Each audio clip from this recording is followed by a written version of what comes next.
Administrator Williams, the FTA has been a very strong federal partner for the state and local efforts in Minnesota to develop safe, efficient mass transit, including in my district.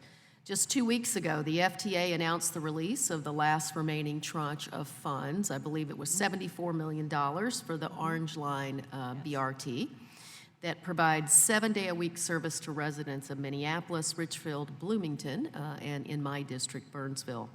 This is our region's first such small starts grant and the latest grant agreement that our state and local partners have reached with the FTA since 2011. Getting to this point took years of cooperation and communication between one federal agency, 3 state agencies, 2 counties, 5 cities, and 1 regional transit provider. So I'm sure that was incredibly complex and complicated. I'm a strong supporter of these types of federal, state, local partnerships. What can FTA do to ensure that the application, approval, and grant-making process is as simple and efficient as possible for state and local partners who apply for these funds? I think, our team, our professional career staff that work with our grant sponsors are terrific. I've worked for 2 other presidents in 4 other departments, and I've never seen a more committed staff, a more professional staff. They work tirelessly to make sure that the grantees understand what is expected and what information they need. We have a great working relationship with the Met Council. They're great about bringing all their project partners in to see us. They're great about value capture. And so we have an excellent working relationship, and I think that's why you see that they've had success in our program. That's fantastic.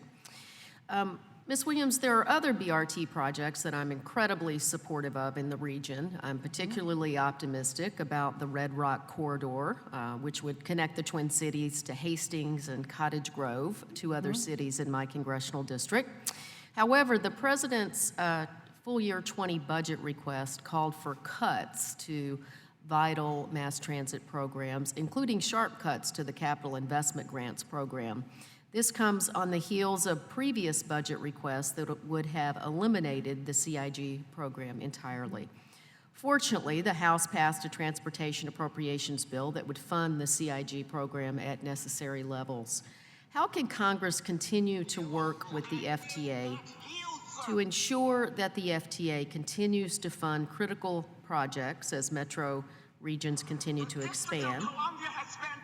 How can we best advocate to the White House and OMB for the CIG program that is so vital to communities around the country? I think, in the beginning of the administration, there was no allocation for CIG in the president's budget, and I think you see a difference in the FY 2020 budget of an allocation of $500 million in our budget request by the president. I think that is what we believe we need for new projects. The total is $1.5 billion, so it funds all the full funding grant agreements currently in place, as well as what we believe we will need for projects that will be ready. Let me assure you also that during the 2017 and 18 timeframe, that even though the president's request was not for any new funding, the department did follow the intent of Congress and fund projects.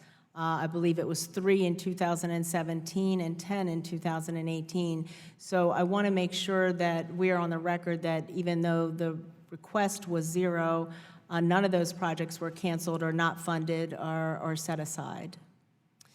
I appreciate that very much. And with that, Ms. Williams, Madam Chairwoman, I yield back.